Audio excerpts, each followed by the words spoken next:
বাংলাদেশের ছাত্র গণ আন্দোলনের মুখে পড়ে ৫ই আগস্ট শেখ হাসিনা সরকার পতনের পর থেকেই বাংলাদেশের সঙ্গে সম্পর্কের টানাপোড়েন চলছে পার্শ্ববর্তী দেশ ভারতের। বাংলাদেশ এবং ভারতের আমদানি রপ্তানি বাণিজ্য সব কিছু বন্ধ। তবে এক দেশের সাথে ব্যবসা বাণিজ্যের দ্বার বন্ধ হয়ে গেলে যে নতুন দ্বার খুলে যায় তারই প্রমাণ করলেন ডক্টর মোহাম্মদ ইউনূস। বাংলাদেশের সাথে ভারতের আমদানি রপ্তানি বন্ধ হলেও খুলেছে পাকিস্তান, চীন ও আফগানিস্তানের সঙ্গে যোগ হয়েছে নতুন দেশ পূর্ব তিমুর। এবার নতুন করে ৪ ট্রিলিয়ন বাণিজ্য চুক্তি করেছে পূর্ব তিমুরের সঙ্গে বাংলাদেশ। তাহলে কি পূর্ব তিমুরের সঙ্গে দীর্ঘমেয়াদী সম্পর্কে জড়াচ্ছে নতুন এই বাংলাদেশ? কি আছে এই দেশে? কোথায় এর অবস্থান? এদেশের সাথে সম্পর্ক জুড়েও কতটা লাভবান হবেন বাংলাদেশ? প্রশ্ন সবার মনে। তবে সব প্রশ্নের জবাব দেওয়া হবে এই ভিডিওতে। চলুন বিস্তারিত জানি। পূর্ব তিমুর মূলত একটি দ্বীপরাষ্ট্র। এদেশের চারপাশে পাহাড়ে ঘেরা এবং চারিদিকে সমুদ্রে ঘেরা অপূর্ব সুন্দর এক দেশ এটা। এদেশের আয়তন ১৪,০০০ বর্গ কিলোমিটার। এদেশের জন্ম প্রায় বাংলাদেশের মতো। দীর্ঘমেয়াদী যুদ্ধের টানাপোড়েনে তৈরি হয়েছে এদেশ। ২০০২ সালে ইন্দোনেশিয়া থেকে রক্তক্ষয়ী যুদ্ধের মাধ্যমে স্বাধীনতা লাভ করে সংখ্যাগরিষ্ঠ খ্রিস্টান সম্প্রদায়ের দেশ পূর্ব তিমুর।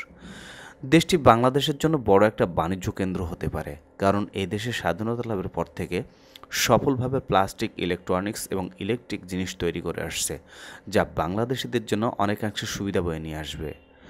এতদিন ভারতের জন্য বাংলাদেশের সাথে বাণিজ্যিক সম্পর্ক গড়ে তুলতে পারেনি এই দেশটি।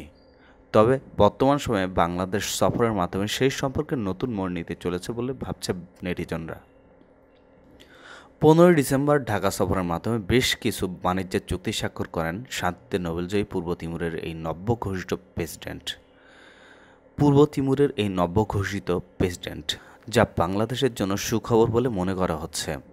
এই সম্পর্কের মাধ্যমে এটা বলা হচ্ছে যে দুই দেশের পাসপোর্টধারীদের দুদেশে ঢুকতে লাগবে না কোনো ভিসা। এছাড়াও তিতুমিরের সঙ্গে তৈরি হবে দ্বিপাক্ষিক আলোচনা ও কনসুলেট। এই সময় সংবাদ সম্মেলনে তিতুমিরের প্রেসিডেন্ট জোসেফ বাংলাদেশিদের বিনিয়োগের অনুরোধও জানান।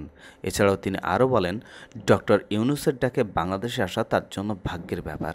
এতে করে বাংলাদেশের সঙ্গে পূর্ব তিমুরের বাণিজ্য বাড়বে অনেকাংশ এবং সম্পর্ক হবে আরও গাঢ়। বাংলাদেশে চলমান রোহিঙ্গা সমস্যা দূরীকরণে সাহায্য করবে তার দেশ পূর্ব তিমুর। রোহিঙ্গা সমস্যায় বাংলাদেশের পাশে থাকতে চায় তার দেশ। দক্ষ চিকিৎসক, প্রকৌশলী, কৃষক, শিক্ষা, স্নাতকোত্তর ও তথ্য প্রযুক্তির সার্বিক বিশেষজ্ঞ সহযোগিতা নিতে চায় পূর্ব তিমুর, যাতে করে বাংলাদেশের দক্ষ জনশক্তিকে কাজে লাগিয়ে তারা তাদের উন্নয়নের ধারা অব্যাহত রাখতে পারে। আর এতে করে বাংলাদেশের জন্য প্রচুর বৈদেশিক মুদ্রা অর্জনের বিরাট সুযোগ রয়েছে বলে জানা গেছে। পূর্ব তিমুর চায় বাংলাদেশে বন্ধুরাষ্ট্র হয়ে থাকতে, কাঁধে কাঁধ মিলিয়ে এগিয়ে যেতে, যাতে করে এগিয়ে যায় বাংলাদেশ, এগিয়ে যায় পূর্ব তিমুর। প্রিয় দর্শক, আজ এ পর্যন্তই। দেখা হবে অন্য দিন অন্য কোনো ভিডিওতে। আল্লাহ হাফেজ।